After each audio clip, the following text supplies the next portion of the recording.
All right, good afternoon. Today's guest speaker is Emmett Shear. Emmett is the CEO of Twitch, which was acquired by Amazon, where he now works. And Emmett is going to do a new format of class today and talk about how to do great user interviews. So this is the talking to users part of starting a startup. Should be really useful. Thank you very much for coming. Thanks, Sam.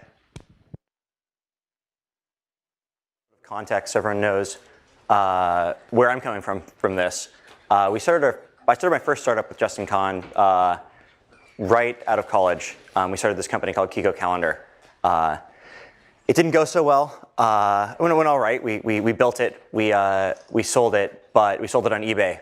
So that's not necessarily the end you want for your startup. And it was a good time. We learned a lot. We learned a lot about programming. We didn't know anything about calendars. Neither of us were users of calendars, nor did we, during the period of time we worked on TechKeka, talk to anyone who actually did use a calendar. So that was not optimal. We got the build stuff part of the startup down. We did not get the talk to users part. The second startup we started, we used a very common trick that lets you get away with not talking to users, which was that we were our own consumer. We had this idea for a television show, Justin TV, a reality show about Justin Kahn's life. And we built a whole set of technology and website around the reality show we wanted to run. And so we were the user for that product. And that's actually one way to cheat and get away with not talking to many other users is if you're just building something that literally is just for you, you don't need to talk to anyone else because you know what it is you want and what you need. But that's actually a really limiting way to start a startup. Most startups are not just built for the person who is using them. And when you do that, every now and then you get really lucky and you are representative of some huge class of people who all want the exact same thing you do. But very often also that just turns into a side project that doesn't go anywhere. So we kept working on Justin TV for a while, and we actually achieved a good deal of success because it turned out that there were people out there who wanted to do the same thing we did, which was broadcast ourselves live on the internet. But the issue with Justin TV, the thing that sort of kept us from achieving greatness is we hadn't figured out yet how to build towards anything beyond that initial TV show. We knew how to build. We built a great product actually. If you wanted to run a live 24/7 reality television show about your life, we had the website for you. We had exactly what you needed. But if we wanted to go do more than that, if we wanted to open it up to a broader spectrum of people, a broader spectrum of use cases, we didn't have the insight to figure that out because we weren't that user. And so at some point we decided to pivot Justin TV. We decided we needed to go in a new direction. We thought we'd built a lot of valuable technology, but we hadn't identified the use case that would let it get really big. And there were two directions that seemed promising. One of them was mobile, and one of them was gaming.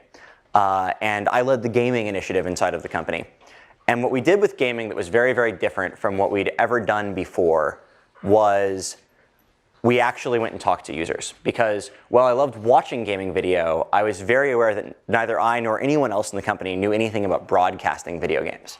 And so I was amped about the content. I thought there was a market there. That was sort of the insight that I had that I think wasn't common at the time, which is how much fun it was to watch video games. Quick show of hands, people know about watching video games on the internet here? Okay, I'm just going to assume that people listening to this also know about it. If you don't know about watching video games on the internet, you should go read about that because it's sort of important context for the stuff I'm going to talk about. But the main point is I thought that was awesome, but I didn't know anything about the side of it that was really important, which is actually acquiring the content to start broadcasting. So we went out and we ran actually a very large number of user interviews. We talked to a lot of people and brought that data back, and that formed the core of all of the decision making that was for the next 3 years of product features on Twitch.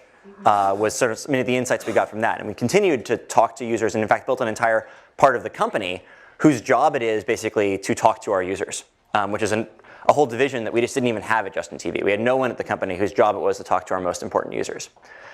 So that was Twitch. And I want to give you guys a little bit of an insight into with Twitch what that meant going to go talk to users. So we determined that the broadcasters were the most important people. And the reason we determined that was when we went and looked into the market, we looked into what determined why people watched a certain streamer or went to a certain website, they would just follow the content, right? You had a piece of content you loved, and the broadcaster would come with you. And that's actually the one really important point about user interviews, which is that who you talk to is as important as what questions you ask and what you pull away from it. Because if you go and talk to a set of users, if we'd gone and talked to viewers only, we would have gotten a completely different set of feedback than talking to the broadcasters. And talking to the broadcasters gave us insight into how to build something for them. And that turned out to be strategically correct. I wish I could tell you the recipe for figuring out who the target user is for your product and who your target user should be, but there isn't a recipe. It comes down to think really hard and use your judgment to figure out who you're really building this for. What I want to do is something a little bit interactive now, which is I got a bunch of ideas from you guys actually, so sort of suggested ideas, and I'm going to pick one of them. And I want everyone to sort of sit down and do step one of this process for me right now, which is think about who would you go ask about this? Like which people, where would you go to find the people you needed to talk to about this in order to learn about what you should build? And so the idea we're going to use is, let me see here, of these ideas. So here, it's a lecture-focused note-taking app. The idea is, I don't think that the state of the art for note-taking is good enough yet, and I want to make a note-taking app that improves that experience, makes taking notes in class better, or taking notes while listening to a lecture online better. So maybe it has collaboration features, maybe it helps you focus better somehow. It has multimedia enhancements. I don't know, right? All sorts of possible features, but that's the idea. So take 120 seconds right now and think about not what you would ask or what the right features for this app is, but who would you talk to? Who is going to give you that feedback that's going to tell you whether this is good or not? I actually mean it right now. Take your laptop out, write some stuff down. Think about it's good enough to think that in your head, but actually if you actually just write it down and just come up with the 5 people you'd talk to, the 5 types of people you'd talk to, and who you think the most important one was. Actually do it, because there's nothing like actually running through a practice of something and trying to do it to actually get it into your head the right way to do it. I'm gratified to hear clicking of keyboards now. If you're following along at home, pause, actually do it. Think about who would you talk to, because that is the first question for almost any startup that you need to answer is who is my user and where am I going to find them?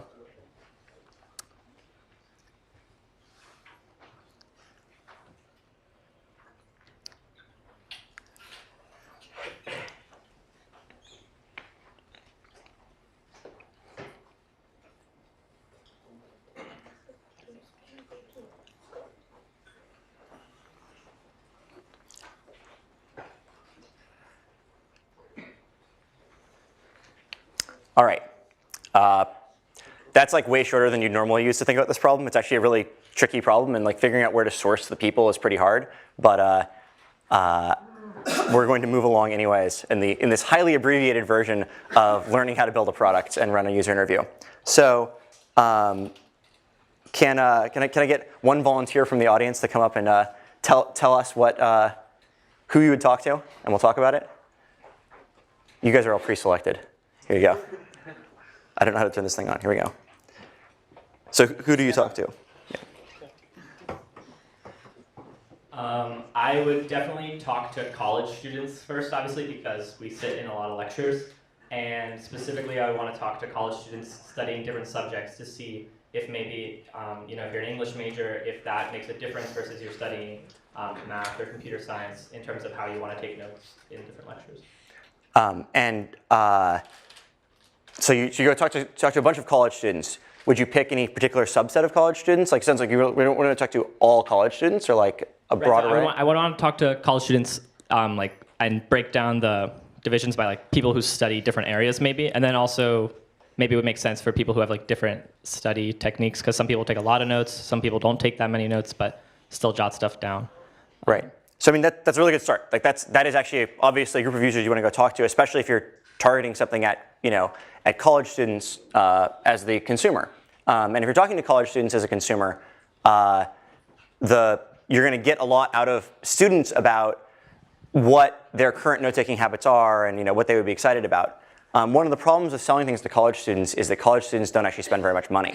It's really hard to get you guys to open your wallets, especially if you want them to pay for a school-related thing. I mean, people don't even want to buy textbooks, right? I think you probably all use Chegg or borrow it from your friend or whatever.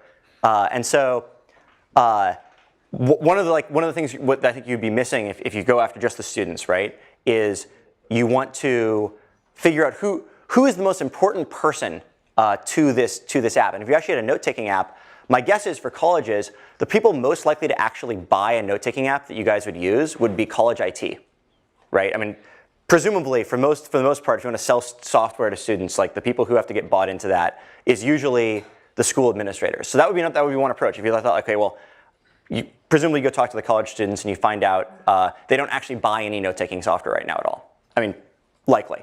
It's possible they do, in which case I'm completely wrong. And this is why you actually have to go talk to the users. But you then have to try other groups, right? So I would talk to I would talk to IT administrators as well. I think that's another area that's really promising. You might talk to parents, right? Who spends money on their kids' education? It's like willing to pull their wallet out, like the parents of kids. Parents of kids who are freshmen or going off to college for the first time. You need this app to make your kid productive so that they don't fail out of college. And there's actually a lot of groups that are that aren't necessarily the obvious user, but who are critical to your app's success, potentially. And when you're at the very beginning of a startup like this, when you have this idea that you think is awesome, you want to have that broadest group you possibly can. You don't just want to talk to one type of person and learn that. You want to get familiar with the space. You want to get familiar with the various kinds of people who could be contributing. All right. So let's have someone come up and we're gonna pretend we're gonna run this user interview. So we're gonna talk to a college student and try to find out what we should build. What we should get into this note-taking app. So another volunteer, please, for running an interview. Yes. All right. So hello. Hi, I'm Stephanie. Hi, Stephanie. Nice to meet you. Welcome. Thank you for agreeing to do this user interview with us. So I wanted to hear from you about, what are your note-taking habits? Like, how do you take notes today? Sure. So I take notes in a variety of ways. I like to, now because of speed and efficiency, and just to come back to it later, it's easy for me to just take notes on my laptop. And so a lot of those notes will be primarily text-based. But in certain classes, so for example, if I'm taking a history class, most of it will be in text. But if I'm taking a physics class, for example, they're going to be more complex diagrams, different angles that I have to draw. And so that's a little harder for me to get the... What software do you use for this stuff today? I just do pen and paper for that. You do pen and paper. So you do a combination. You take notes with pen and paper. You take notes with your computer sometimes. Yeah. And when you take notes with, when you take all these notes at the end, do you actually review them? Be honest. Do you actually go back and ever actually look at these notes? The pen and paper, not so much. But yes to the software-based, because it's more easy to access, and it's easier for me to share and collaborate and maybe even merge notes with classmates and friends. So what do you use to take notes today on your computer? Google Docs and Evernote. Google Docs and Evernote. Mm-hmm. And tell me more about why two things at the same time. So Evernote is easy if I'm trying to just collect it for myself, I think. And yes, you can share, but I think Google Docs for me is easier to share. And it depends also if, a friend has already created a folder, for example, in Google Docs, and I just have to add to that folder if it's a group project, for example, versus if it's for my personal use, I tend to go more towards So it sounds like you do a lot of note-taking collaboration. Yeah, I wish it was integrated. Tell me more about that. Do you wind up taking most of the value of the notes out of notes other people take, or is it mostly your own notes you review at the end of the semester? How does that work? It's mostly mine because I'm pretty picky about the way I like things organized, design-wise or formatting, even color. I'm really particular with, and the font that I use, and that really affects the way I study. So I tend to like to personalize it even after I merge. So you pull in notes from other people, but then you merge them into the main. What works for me. Right. Awesome. And if you have Evernote notes and you have Google Docs notes and you have pen and paper notes, once the semester's over, do you ever go back to any of that stuff, or is it like, or quarter? You guys are in quarters here, right? Yeah. Once the quarter is over, do you ever go back to any of that stuff? Do you ever? For classes, not so much. But if it's notes that I've taken for like talks like these, for example, or if it's like interview prep that I'm doing, I tend to go back because it's things that I like to kind of keep fresh in my mind and to help me prep for future things. So that's interesting. Tell me more about that. Like you take notes not just in class. Yeah. So I take notes to also just summarize main points. So if it's like inspirational quotes, for example, from talks that I go to like these, and then like maybe I'm going to an event where I'm actually going to meet someone, and it helps to actually to think about and to remember and recall what was shared at the time that I attended the talk or something. Awesome. All right. Well, normally I'd actually dig into a lot more detail. There's a huge amount of like open questions that are still in my mind after hearing that stuff.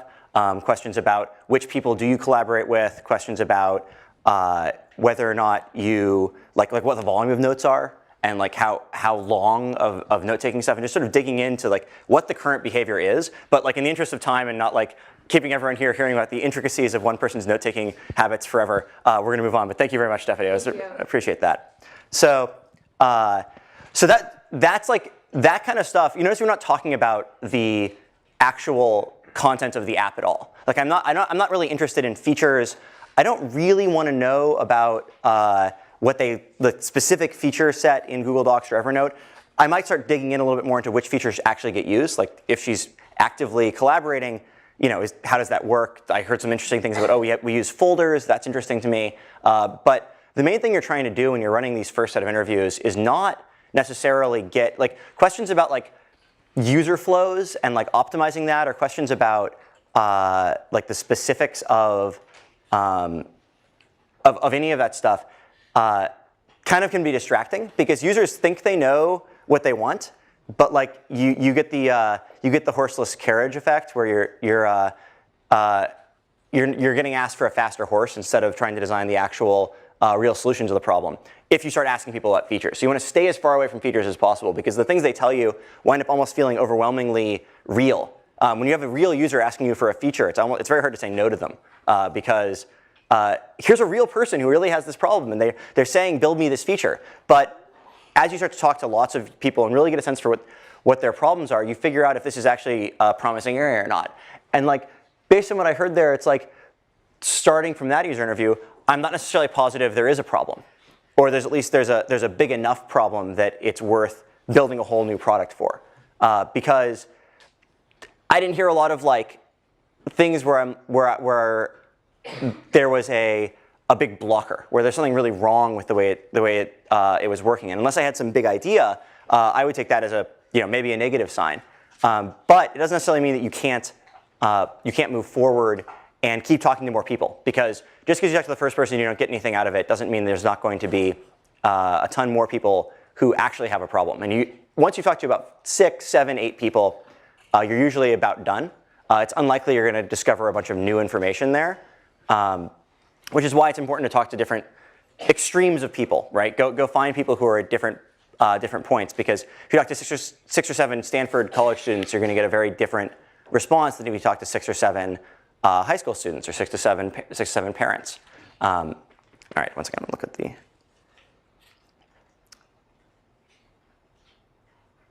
So based on that, though, right? I think it's possible you could come up with a set of ideas, right? You have this information about how someone takes notes. You've come up with potentially, when you came up with this idea, you had some ideas as to, when you heard this idea, you had some ideas as to like how you could build something cool. And so if you're going to build just one feature on top of Google Docs, what would that feature be, right? And that's for a new product like this, that might be a good way to like get started thinking about where to go, which is, okay, so they're extensively using this thing right now. How could we make that experience just one quantum better? Something that would be really exciting to this person to be one step ahead. And so I want you to take 2 minutes right now and think about what that feature might be. Actually, like try to come up with what you might do based on what you heard from Stephanie that could convince her to switch away from her current collaborative, multi-person, all working together workflow on Google Docs to your new thing that has all the features of Google Docs plus this one special thing that's like going to make it more useful and convince them to stop using the thing they're already using.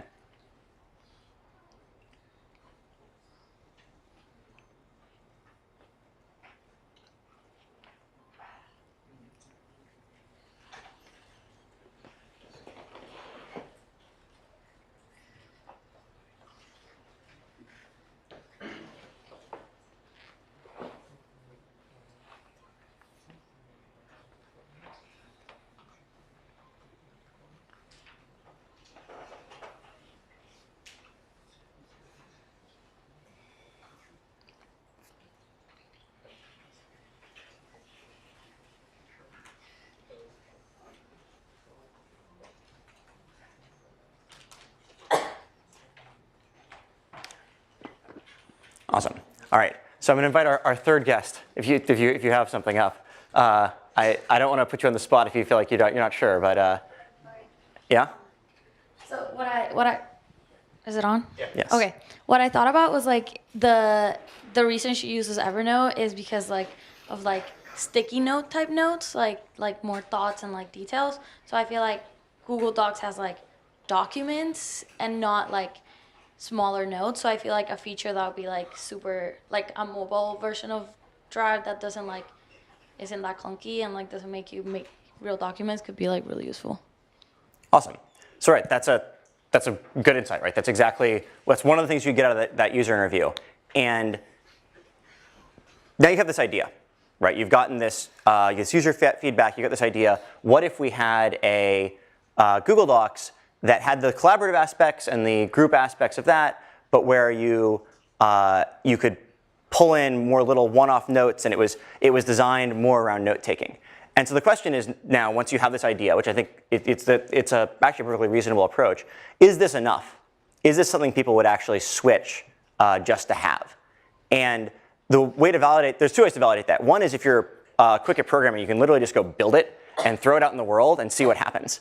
And that's great. And when that works, that's an excellent way to approach it. But a lot of the time, that one little thing that's just a little bit better might take you 3 months to actually build something that's worthy of actually using. And so you actually want to go out and validate that idea further before you go ahead and start building it. And so you might take that idea and you might go back out, and you can sit down with diagrams. You can draw what it looks like, draw the workflow, and go bring that in front of people. But the one thing you really don't want to do is ask them. This is just a sort of a trap I want to warn you against doing. Is just don't go out and come up with a feature idea and go out and ask people, I got this great idea for a feature. Are you excited about it? Because the feedback you get from users if you tell them about a feature and ask them, is this feature good, is often, oh yeah, that's great. Like that sounds like such a good idea. But when you actually take that in front of people and you actually build it, you then find out that, well, they thought it was such a clever idea, no one actually cares to switch to get it. And so the one question you can't ask is this feature actually good or not? Yes, Sam? What is the minimum that you can do in your experience to actually get real data on that question? And asking, between asking and actually building the whole thing. Yeah, so Sam's asking what's the minimum you can actually get away with to validate, given that you can't actually just go and ask them, is this good or not? And it's highly dependent. The answer to that's highly dependent on the particular feature. But usually the best thing you can do is really just hack something together, right? You find if your idea is to build something on top of Google Docs, don't for your V1 go rebuild an awesome Google Documents but for note-taking application. Find a way to write a browser extension that stuffs just that little bit of incremental feature in, and see if it's actually useful for people. Go find a way to cheat is what it comes down to, because if you can't actually put it in front of people, it's really, really hard to find that out. For bigger things, where you're actually trying to get people to spend money, it actually gets a lot easier. So if you're selling it, it's great, actually. Sales is this cure-all for this problem. Get people to give you their credit card, and I guarantee you they're actually interested in the feature. It's one of the most validating things you can do for a product is go out there and actually get them to commit to pay you up front. And the problem is when you're working on a student note-taking app, that's going to be relatively hard because you probably, unless your idea is that you're actually going to sell it, it's probably something where you're thinking that at least the trial version is free and you're not necessarily going to learn that much by trying to charge people money. But if you go out there and if you can get people to say, hey, I'm going to give you money, the money test is amazing. It really does clarify whether or not they're really excited about it or not. Because if you're not $5 excited about it, you're probably not very excited about it. So the last thing I wanted to do is actually work through with you guys what happened at Twitch. So I brought some slides of feedback that I'd like to get put up. That's my only slides for the thing. And it's what it is it's representative excerpts of Twitch feedback. I had a whole 26-page document full of all the feedback, and then I realized that reading that was going to be a little bit tedious, and there was no way I'd make it through it in a lecture. So pretend that stuff is all representative of lots of people said this kind of thing out to us when we asked them questions, and I've already pre-condensed it for you into the real feedback you got. So when we were working on Twitch to go launch it, we talked to a bunch of existing Justin TV broadcasters and asked them about their experience broadcasting, what they liked about broadcasting, why they broadcasted, what else was going on in their life. And the interesting thing is when you talk to users of your product who are detailed users of your product, they come back to you with actually very detailed things about features because they actually get mired in the feature. And you have to sort of read between the lines. But they asked for us things like, I want to be a way to clear the ban list in my chat room. That was actually a very common request because there was a particular issue with how our chat rooms worked. People would ask for the ability to edit the titles of highlights after creating them.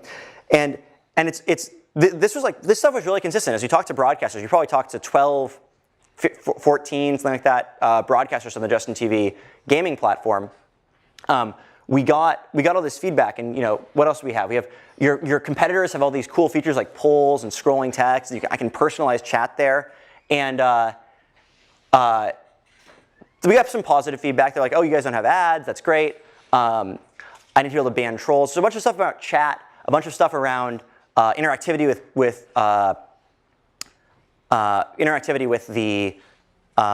their viewers, and that was all really interesting, right? So this is what the Justin TV broadcasters wanted us to build, and this is where they felt pain using the product.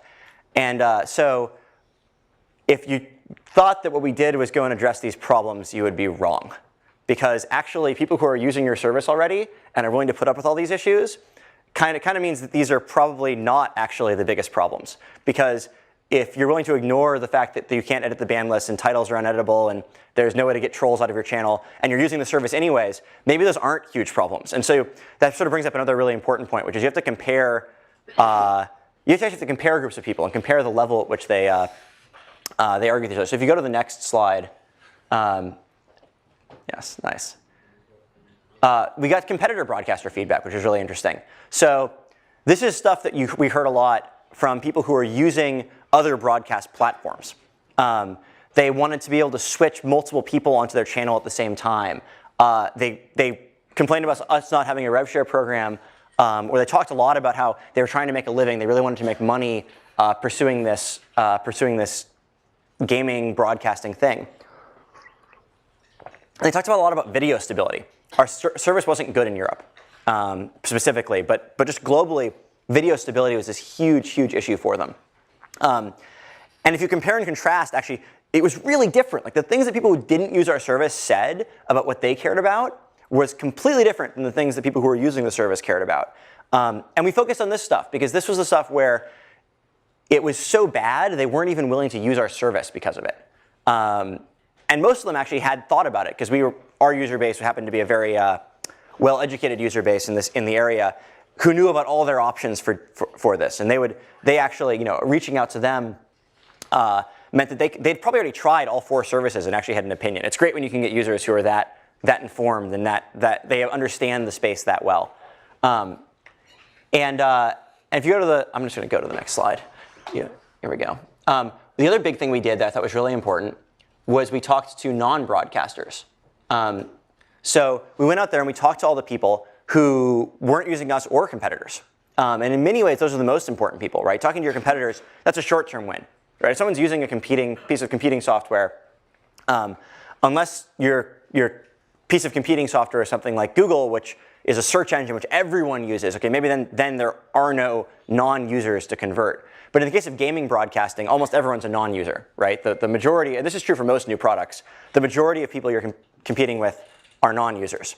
They're people who have never used your service before. And what they say is actually the most important. What they say is the thing that blocks you from expanding expanding the size of the market with your features, right? If all you do is look at your competitors and yourself, and all you do is talk to your people who use your competitors' products, people who use your products, you can never expand, well, not never, but you're not learning the things that help you expand the size of the market. You want to talk to the people who aren't even trying to use one of these things yet, who've thought about it maybe, but who aren't into it. So what did they say? My computer isn't fast enough. I'm focused on training 12 hours a day for the next tournament. I like making the perfect video and like editing it. And so I just upload things to YouTube. I don't do live streaming. I have no desire to go into that space. Or this is actually, particularly in Korea, this is a big problem. Once our strategy gets broadcast in a major tournament, we have to start over. We have to like come up with an entirely new strategy. And so the last thing we ever want to do would be broadcast our practice sessions. Are you crazy? That's going to hurt us in the next big tournament. And so this became a big outreach program for us, trying to figure out how we can get people over this. We bought people computers.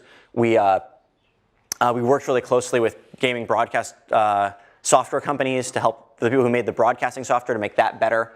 We started building broadcasting into games and into platforms. Like we built broadcasting into the Xbox. We built broadcasting into PlayStation 4 because we needed to overcome this issue that like it was too hard. Broadcasting wasn't possible. And so you sort of combine these. For us, these are the three big groups we looked at for broadcasting.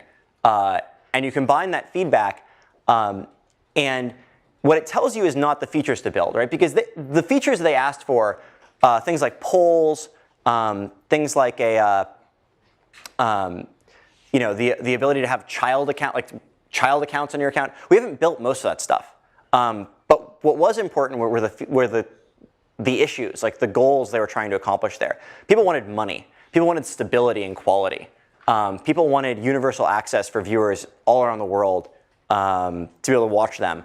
And so that became our focus, actually. And we dumped almost all of our resources into things that no one ever mentioned in an interview. But those are the things that actually addressed the problem. And the way you could tell that it worked is as we would build these things, then we'd go back to this exact same people we interviewed and we'd say, hey, you told us you really cared a lot about making money. Well, we built you the subscription program that will let you make money. And it's astonishing because most people have never had that experience, actually. They've never talked to someone and said it would be really great if your product had feature X. And then like 2 months later or a month later, your product actually has feature X. Or at the very least, a feature that addresses the problem that they brought up. And so it was actually the people we converted first to our product were the people that we talked to about user research. They were the ones who were actually the most impressed, which is kind of fun. But it really worked because we picked people who were representative, and we picked big broadcasters, small ones, medium ones, and we made sure we were addressing their concerns. And that was completely different from how we'd approached the problem on Justin TV. Because in Justin TV, when we tried to do this, we sat down, we trawled through huge amounts of data. Like we spent tons of time looking at Google Analytics, looking at Mixpanel, looking at in-house analytics tools, figuring out how people use the service, looking at where our traffic came from, completion rates on flows. We spent all this time doing that, and that's good. I mean, you can learn things from that. I'm not telling you not to look at your data, but it doesn't tell you where you need to go. It doesn't tell you what the problems are you need to address. And so we would just sort of invent these ideas in Justin TV, and then 9 times out of 10, without talking to someone, that idea turns out to be bad. And that's actually one of the most disappointing things about doing user interviews and user feedback, which is why I think so many people don't do it, which is that you're going to get negative news about your favorite pet feature most of the time. Like you're going to have this great idea, and you're going to talk to a user, and it's going to turn out that nobody actually wants that. Like no one's they're actually completely concerned about completely different things, and they don't care about what you thought was important at all. And that's a little bit sad, but just think about how sad you'd be in 4 months when you launch that feature and it turns out no one actually wants to use it. So I think that's about it for the lecture section of what we're talking about. I want to take some questions from the audience. What do you see startups get most wrong about doing a user interview? Like, most startups don't do them at all, but the ones that do, what are the most common mistakes? Actually, the most common mistakes are showing people your product. Don't show them your product. It's sort of like telling them about a feature. You want to learn about what's already in their heads. You want to avoid putting things there. The other thing is asking about your pet feature direction. So if you think you want to add subscriptions to your product, going and asking people, would you pay for a subscription? Going and asking them, would you use this feature? And I'd say the other big mistake people make is talking to who's available rather than talking to who they need to talk to. There's certain users that are really easy to get at because they are, say, members of your forum already, right? You have some product forum, and you go and you talk to the users on that forum because they're easy to get access to. We spent like weeks digging for identity information and figuring out who these people were, so we could contact them, so we could talk to them. Because a lot of these people it wasn't obvious. They were just some user on a site, and if that site didn't support messaging, there was like no obvious way to interact with them. And so we spent a bunch of time trying to network and find those users and bring them on. Because if you just talk to who's easy to talk to, you're not really getting the best data. The fortunate side there is that almost everyone is flattered to be asked what they think. And so most of them will actually talk to you and tell you things. Yeah.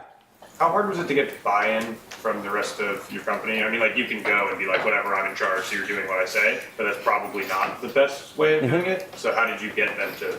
That's a good question. So the question is, how hard is it to get buy-in from the rest of the company, and how do you do it? Getting buy-in, if you just go to them and say, I talked to the users, I figured it out, we have to build this, is really hard because people don't trust you.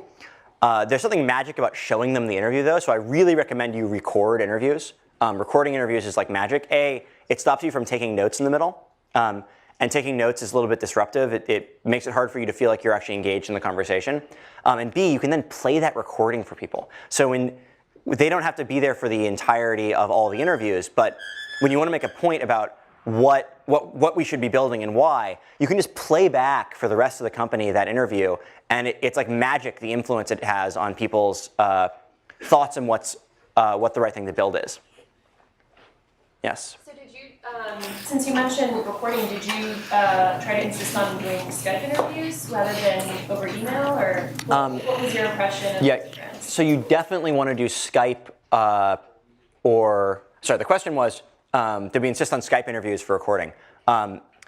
You don't want to do interviews over email if you can avoid it, because interviews over email are non-interactive. And the most interesting things you learn in interviews come from the interesting, tell me more. Because the instant that you hit this vein of they'll say something you didn't expect. And the instant they say something you didn't expect or didn't already know, you should drop into detective mode. And detective mode is, that's interesting. Can you tell me more about that? And people don't like silence, so they'll keep talking to fill the void. And the best part about doing it over Skype or doing it in person is you have that interactive feedback. And you can actually pull a lot more out of people. Email interviews they're okay, but they're basically useless. If you're in person or over Skype, they're actually also easy to record. Make sure you ask them if it's okay to record it. It's not polite to record people without their consent. But if they're willing to give you a user interview, they're probably willing for you to record it as well. Sorry, but what about the international market? Like you mentioned that you had a lot of users in Korea, and I don't know, maybe they wouldn't feel comfortable speaking English, or? Yeah. The question is what about people in the international market where you're trying to do user interviews with people who don't speak your language? That's just really hard. And actually, to this day, Twitch works way better in English-speaking countries than it does in non-English-speaking countries. And I think a big part of that is we are much better at talking to people in English-speaking countries and learning what their needs are, and we're not as good at it in other countries. We've tried to address that by hiring people who speak Korean and having them translate. We've tried to address that by finding representative people in those countries who speak both English and Korean and reaching out to them. But the problem with that is you're not actually getting a representative sample no matter how hard you try. The very fact that they are a fluent English speaker means they're not representative of all the people who don't speak fluent English.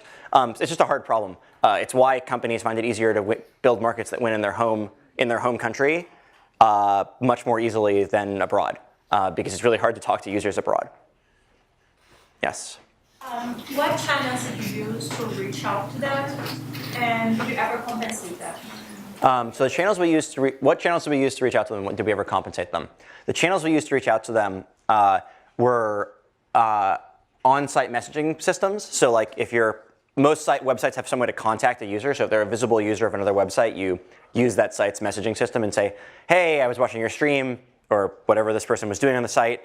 I'd love to ask you some questions about your use. Would you mind hopping on a Skype call? And as for the other thing we do is we'd find out who people were and we'd send them email. We'd like run into them at events because a lot of these people go to the same events, and we like would go to the events and like we wouldn't run the user interview at the event, but you get to know them, you exchange business cards or whatever it is you actually do now that isn't business cards, and you get in touch with them. We tended not to compensate people. I think that if people don't care enough about the problem to like talk to someone who's trying to solve it, you're probably barking up the wrong tree. We never had any trouble getting people to talk to us without paying them. What about on-site user feedback tools? Do you get a lot of feedback from that? So there's this whole second set of user feedback that's really important that I should talk about. The question was, what about like on-site user feedback tools? And I think the stuff you're talking about is where you have like a new product and you want to see if it's actually going to work or not, and so you put it in front of people and you see how they use it or not. That's really important. That kind of work is super, super important, and it can tell you lots of things about where you went wrong building something before you launch it, which is great. It doesn't tell you what to build. It helps you iron out the kinks and edges of the thing you did build. But generally speaking, that wasn't the kind of user feedback we were getting. I mean, that stuff's good. It's good. It's like it's much more similar though to the data-driven approach, right? You're finding out why are people dropping off in this flow. You're not finding out what problem should I really be solving for them, and what do they care about as a human. And for this kind of like really early stage user interview, which is the kind of user interview that's crucial startups do, that's where you want to focus. So we didn't bring anyone on site actually. It was almost all over phone or Skype. Yes. So for the 3 different groups of people, they have different kinds of feedback. So as a startup, you have limited time and resources. Is there a group that you focus on first? Yeah. So with the 3 different kinds of people, did we focus on one of them, given that we had very limited resources? Yes. We focused on the people using competing products because we knew that they already were interested in the behavior that we needed, and they were willing to do it at all. And therefore, all we had to do was convince them to switch, which is a much easier thing to do than to try to create a new behavior where none existed before. And we had to do that because we had to get some quick wins, because my gaming project inside of Justin TV would have been killed if it wasn't showing 25% month-over-month growth every single month. So we did, and that meant focusing on short-term, get the people in right now. And that turned out to be good in general because it turns out that building something that some people want generally generalizes. And so I want to bring in people who weren't even users of the service as well. Yes? So Twitch has been around from the beginning to like build up, for example, the video game industry. And in the beginning, this industry was very like decentralized. Like there wasn't a lot of cohesion with like different video game companies consolidating where tournaments are and stuff. But now that's very different. So you said originally you spoke to like broadcasters and streamers themselves. How has that changed when, like, for example, like Riot has banned users or professional players from streaming their own stuff? Have you tried to gain leverage with that, or? Yeah. So the question is, what about the game publishers, basically, right? The game publishers are these huge, important people in the space. The game publishers, and any big company for that matter, isn't going to give you the time of day as a small startup, which is both good and bad. It means you don't really need to talk to them because they're not interested in you, but it means you actually just can't talk to them. I mean, we tried, but no one wanted to talk to us. And they did once we started getting some traction and becoming slightly bit of a player in the space. I don't want to talk that bad about them because they were nice enough about it. It's just that when you're a tiny little startup, there's lots of tiny little startups, and they don't have the time to talk to all of you. As we've gotten bigger, actually, the point that game publishers have become an increasingly important constituency for us. And if I was to talk about who Twitch does user interviews with now, who we pulled information from now, it would include game publishers, definitely, because they've become much more active in the space. It was something that they weren't particularly active 3 or 4 years ago as much as they are now. And that's another really important point about user interviews in general, which is that the pool of people you care about is going to shift over time. the people who get you started, like the crucial people to get your product started for the first 6 months, are not who will be using it 3 years later. And it's very important you keep doing this stuff, because one of the things that's really easy to do is do a little bit of it in the beginning and achieve some level of success, and then just sort of stop talking to new people. And that's a good way to make the next set of features you build be not as good as the first ones. About one more question. Yeah. Yes. How do you give good user feedback if you're a user? So how do you give good user feedback? It's a really good question. So I think what I want a user to do is I want a user to tell me about what they're really thinking, right? And what their problems really are, and to just sort of ramble. Like I want someone to like just tell me about stuff in their life, because the more you learn about them as a person and sort of their what's going on in the context of what they're doing, the easier it is to understand why they want the things they want. And that's really the critical question. So I'd say, like, what I'm looking for in someone when I'm doing a user interview is someone who's going to be willing to talk a lot and be willing to really give me a full picture. And so that's what, I guess, on the flip side, if you want to help people out with good user interview feedback, ramble, like just talk about stuff and everything. All right, great. Well, thank you very much. Thank you very much.